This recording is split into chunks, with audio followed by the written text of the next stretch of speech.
You read this? So we've made it into the trade papers again, huh? They're saying we're on the rocks. First I've heard of it. You can bet Michèle Jeannot will have read it by now. Oh, come on, Keith. I don't think Michelle's going to be too bothered about this. When she gets here, I want to be upbeat, Keith. Everything's under control. We're getting great results with Jaudel products. Our business is going exactly where we want it to go. Okay? We can't just shrug off what it says there. We have to try and minimize it. Look, it might not even come up. Butter her up a little bit, I'm sure she'll come around to our way of seeing this. Yeah, but Tom, it does put her in an advantageous position if she wants to put pressure on us. This is our annual sales meeting. That's all. Now, we must keep it on that level. That article is speculative, but we have the facts and figures. Remember that, Keith. It all depends on how Madame Jeannot wants to interpret it, wouldn't you say? Tomlin. Oh, good. Show her in, would you please? Upbeat, Keith. Remember.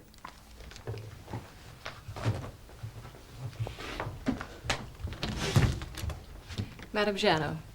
Hello, Michèle. It's lovely to see you in New York again. It's always a pleasure to be here, Tom. Hold all calls for the next hour, would you please? Yes, Mr. Lang. Thank you. Hi, Michèle. How was your flight? Very pleasant. I came back on code. It's wonderful. Oh, good. Well, welcome back. Won't you sit down? Thank you. Well, let's get down to business, shall we? I've asked Keith to prepare a presentation of Rubens' distribution of Jaudel products over the last 6 years. I think that might be a good starting point, don't you, Michèle? By all means, Tom. Keith, it's all yours. Thank you. Well, first, I'm pleased to report that once again, Jaudel products have done extremely well over here. In the folders in front of you, you'll find a complete breakdown of sales by product line and market. You'll notice that sales have increased 13% overall, from $3.8 million to $4.3 million, and our salespeople report that demand continues to be strong. Our strongest markets are in the Northeast, Boston, New York, Philadelphia, and Washington, D.C. In fact, this area accounts for 90% of our sales. The remaining 10% comes from our North Central markets, Chicago, Detroit, and Cleveland. Here we see our total sales revenue since year one. Sales have risen every year from $965,000 in year one to over $4 million at present, a four-fold increase. And finally, a forecast of sales over the next 5 years. I think you'll agree this is really impressive. 5 years from now, we fully expect sales to reach nearly $8 million. Thank you. Thank you, Keith. Michèle? A good clear picture of sales in the northeastern United States. Well, Virtue Rubens' sales in the rest of the U.S. are negligible. The Northeast is our market. Precisely, Tom. But frankly, we feel that the market for our products is much larger. I don't deny that Virtue Rubens has done a fine job with Jaudel in the Northeast, but we'd really like to see our products marketed throughout the U.S. 7 years ago, Jaudel wasn't even in this market. From zero to a $4 million a year business in 6 years now. I you know, can't... Tom, and I agree. I still say, what about the rest of the country? We feel that it would be better to broaden our market base. The real growth for cosmetics is in the West and in the Sun Belt. That's where we should be looking now. If you move into the Sun Belt, the costs will be astronomical and you'll have little to show for it profit-wise. I really don't think you appreciate the problems of the American market, Michèle. The U.S. is a number of regional markets, each quite different from the others. It's not easy to break into. I didn't say it would be easy. It is simply necessary. As we see it, our U.S. competition is fighting back hard. We cannot survive unless we develop our sales outside the Northeast. Michèle, do you realize how much it costs? What's involved?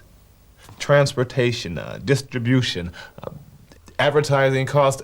It'd be crazy. And don't forget, any one of our regional markets is, well, at least the size of France. Oh, we are aware of the costs. But what about the risks of not getting into these markets? Other French companies are moving up in the marketplace too. We have to stay ahead. Michèle?